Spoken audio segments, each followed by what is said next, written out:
In 1896, a small African nation faced a European empire and won. This victory didn't just protect Ethiopia, it shook the world and changed history forever. This is the story of the Battle of Adwa. Welcome to the Ethiopia History channel, where we explore the greatest stories from Ethiopian history. Today we dive deep into the Battle of Adwa, the battle that secured Ethiopia's independence and became a symbol of freedom across Africa. This is not just a battle story, it's a story of unity, leadership, and incredible courage that resonates to this day.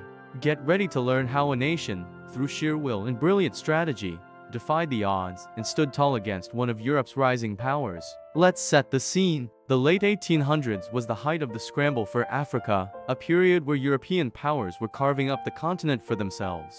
Britain, France, Belgium, and others were racing to claim territory, resources, and influence. Amidst this frenzy, Ethiopia stood as a beacon of independence, a nation with a rich history stretching back millennia, one of the few African countries that had never been colonized. But this independence was under severe threat. Italy, a relatively new nation in Europe, was desperate to build a colonial empire of its own to rival its neighbors. Their eyes were fixed on the Horn of Africa, and Ethiopia was the grand prize. The Italians believed that their modern military and industrial might would make conquering Ethiopia a straightforward task. They saw it as a stepping stone to establishing a vast East African empire, but they gravely misjudged the spirit and resilience of the Ethiopian people and their leaders. The first major move in this geopolitical chess game was a diplomatic one, or so it seemed. In 1889, Italy and Ethiopia's new emperor, Menelik II, signed the Treaty of Wuchel. On the surface, it was meant to be a pact of friendship and cooperation. However, the treaty contained a ticking time bomb, a deliberate deception that would ignite the conflict. The treaty was written in two languages, Italian and Amharic, and this is where the trouble began. The Amharic version, which Emperor Menelik II and his court read and signed, stated in Article 17 that Ethiopia could use the services of the Italian government for its foreign relations if it chose to. It was an optional arrangement, but the Italian version of that same article was drastically different. It used a word that translated to must, effectively turning Ethiopia into a protectorate of Italy. It meant Ethiopia would have to get Italy's permission for all its dealings with other foreign powers. When Menelik II discovered this intentional misinterpretation, he was furious. He understood it was a classic colonial tactic, a backdoor attempt to seize sovereignty without firing a single shot. He wrote to European leaders, declaring the Italian version invalid and asserting Ethiopia's absolute independence. He refused to be tricked into surrendering his nation's freedom. The diplomatic path was closing, and the road to war was opening. At the heart of Ethiopia's resistance was Emperor Menelik II, a visionary and shrewd leader. He wasn't just a monarch, he was a master strategist and a unifier. Ascending to the throne in 1889, Menelik had spent years consolidating his power and modernizing his country. He knew that to face a European power, Ethiopia couldn't rely on tradition alone. It needed unity and modern weapons. Menelik launched a massive national mobilization effort, calling on regional lords, or raizes, from all corners of his diverse empire to set aside their differences and join a national army. His call to arms was powerful, appealing to their shared identity and the threat to their collective freedom.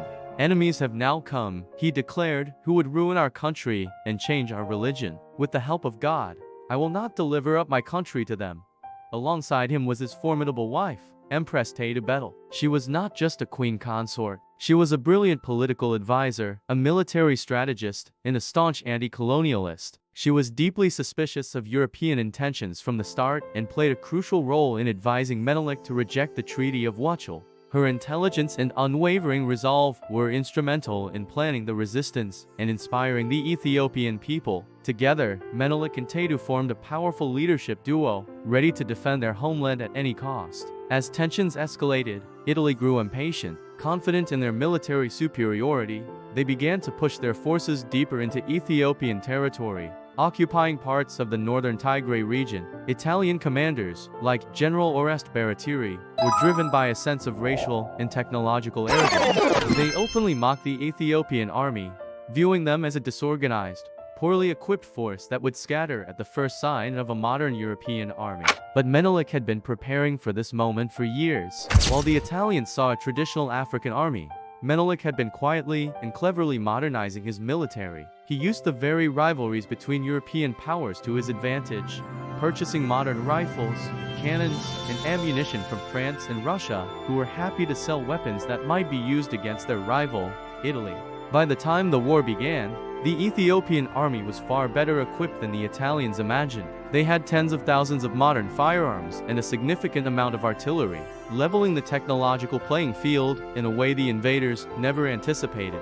Ethiopia was not the easy target Italy had assumed. By late 1895, the full-scale invasion was underway. General Baratieri marched his army of roughly 17,000 soldiers, a mix of Italian troops and locally recruited Eritrean askari, deeper into the Tigray highlands. They were moving towards the town of Adwa. Baratieri was under immense pressure from Rome to deliver a swift and decisive victory. His supply lines were stretched thin, and his intelligence on the Ethiopian army's size and location was poor. He believed Menelik's massive force was on the verge of dispersing due to a lack of food. In reality, Emperor Menelik and Empress Tedu had orchestrated a brilliant logistical operation. An army of over 100,000 soldiers, drawn from every part of Ethiopia, had marched for weeks to converge near Adwa. They were well supplied, highly motivated, and on home turf. They knew the treacherous, mountainous terrain intimately, its valleys, its passes, its hidden routes. This deep knowledge of the land would become one of their most powerful weapons,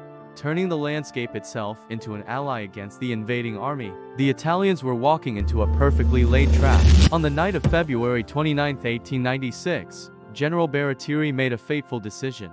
Gambling on a surprise attack, he ordered his forces to advance on the Ethiopian camp under the cover of darkness. His plan was to divide his army into 3 columns that would march through the night and occupy strategic positions on the hills overlooking Adwa. But the plan was a disaster from the start. The maps were inaccurate, the terrain was far more difficult than expected, and the columns got lost in the dark, disoriented in the maze of valleys. By dawn on March 1st, instead of being in a coordinated, strong position, the Italian army was fragmented, exhausted, and hopelessly exposed. Emperor Menelik and his commanders seized the opportunity. As the sun rose, the Ethiopians unleashed their full might.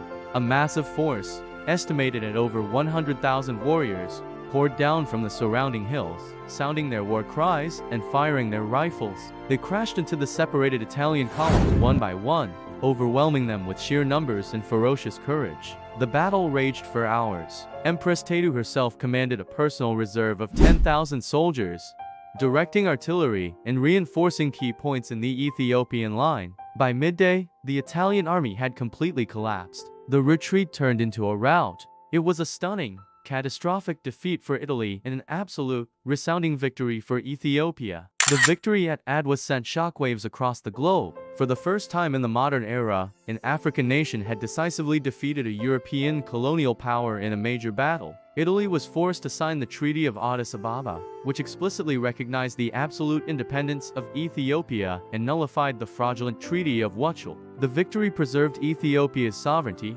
making it a symbol of pride and freedom for the entire continent. News of Adwa spread like wildfire, inspiring early nationalist and Pan-African movements from South Africa to the Caribbean and the United States. It shattered the myth of European invincibility and proved that resistance was not futile. The Battle of Adwa wasn't just a military victory. It was a victory for dignity, for freedom, and for the idea that all people have the right to determine their own destiny. It remains one of the most important moments in modern African history, a testament to what a united people can achieve against seemingly impossible odds. Thank you so much for watching. If you learned something new about the incredible Battle of Adwa, please show your support by liking this video, sharing it with friends, and subscribing for more amazing stories from Ethiopian history. And don't forget to hit that notification bell so you never miss a new episode. We'll see you next time as we explore another chapter from Ethiopia's rich and fascinating past.